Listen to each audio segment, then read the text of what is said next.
नमस्कार बालमित्र मैत्रिणींनो, मी मंगला वलगावकर. माझं मंगला आजीच्या धमाल गोष्टी नावाचं यूट्यूब चॅनल आहे. त्याच्यावर मी तुमच्यासाठी गोष्टी सांगते, काही अनुभव सांगते आणि काही श्लोक पण सांगते आणि मोठ्या माणसांसाठी देखील काही लेख, ललित लेख, काही प्रसंग असं मी सांगते. मला माहिती आहे तुम्हाला गोष्टी आवडतात. गोष्ट तर सगळ्यांनाच आवडती, लहान मुलांनाही आवडती, मोठ्या माणसांनाही आवडती. तर आज मी जी गोष्ट सांगणार आहे ना, ती विश्वेश्वरय्या म्हणून जे अभियंता होते आपल्याकडं पूर्वी, त्यांच्याबद्दलची गोष्ट आहे. गोष्ट खूपच अगदी छान आहे बरं का, तुम्हाला नक्की आवडेल. तर हे विश्वेश्वरय्या मोक्षगुंडम त्यांचं नाव होतं बरं का.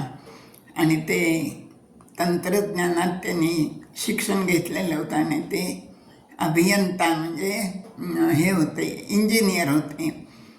पण ते इतके ज्ञानी होते की खूपच ज्ञान होतं त्यांच्याजवळ. एकदा गोष्ट अशी घडली की ते चेन्नईला चालले होते रेल्वेने आणि रेल्वेचा प्रवास त्यांचा सुरू होता. आता ते ज्ञानी असल्याने ते सतत वाचन त्यांचं चालूच असायचं. इंजिनिअरिंगवरचं एक सुंदर पुस्तक इंग्रजीतलं ते घेऊन वाचत बसले होते रेल्वेत आणि अगदी मन एकाग्र झालेलं होतं त्यांचं, इतर कुठे लक्ष नव्हतं. आणि शेजारी बाकीचे जे होते प्रवासी ते पत्ते खेळत होते, कोणी काही करत होतं आणि त्यांचा आरडाओरडा चालू होता पत्ते खेळताना. आणि असं प्रवास चालू असताना थोड्या वेळाने एकाएकी काय झालं, ते ताडकन उठले आणि त्यांनी साखळी ओढली गाडीची. साखळी ओढली की गाडी थांबली आपोआपच. आणि मग ते लोक लागले त्यांच्याशी भांडायला, कारण ते कोण आहेत हे काही त्या लोकांना माहीत नव्हतं, कारण त्यावेळेला प्रसिद्धीची एवढी साधनं नव्हती. मग गाडी थांबल्यानंतर कंगार आला, गाडीचा चालक, वाहक सगळे आले आणि त्याने विचारलं, अरे का रे गाडी का थांबवली, तू साखळी का ओढली, तुला माहीत नाही आहे का उगीच साखळी ओढली तर शिक्षा होते म्हणून. तर गार्ड आणि वाहन चालक त्यांना पण ते कोण आहेत ते माहीत नव्हतं. त्यांनी ते ऐकून घेतलं त्यांचं आणि ते म्हणाले की मी गाडी थांबवली म्हणे, कारण गेले 1.5 तास झाला म्हणे, प्रवास अगदी चांगला चालला होता, पण गेले 5 मिनिटापासून मला गाडीचा जो लयबद्ध आवाज येतो तो जरा वेगळाच यायला लागला आहे.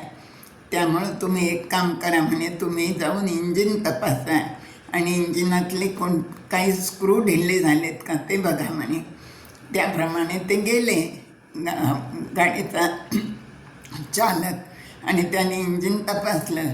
तर इंजिनामधले 2 महत्त्वाचे स्क्रू ढिले झाले होते आणि त्यामुळं गाडीचा आवाज असा येत होता. तर मग त्यांनी ते स्क्रू टाईट वगैरे केले आणि गाडी पुढं गेली. तर इतकं त्यांचं ज्ञान होतं की नुसत्या ध्वनीवरून त्यांनी ती परीक्षा केली आणि पुढं होणारा मोठा अपघात टाळला. नंतर मग त्या लोकांनाही कळलं की हे खूप मोठे आहेत, आणखीन अभियंता आहेत आणि खूपच ज्ञानी माणूस आहे. आणि त्यावेळेला असं कोणतीही समिती नेमली की त्या समितीवर त्यांची नेमणूक असायचीच, इतकं ते ज्ञान त्यांचं होतं, ते ज्ञानी होते. असंच एकदा चेन्नईला एक खूप मोठं सभागृह बांधलं, लाखो रुपये खर्च करून. पण काय झाली गंमत, त्या सभागृहामध्ये आवाज घुमायला लागला आणि आवाज घुमला की काहीच कळत नव्हतं बोललेलं.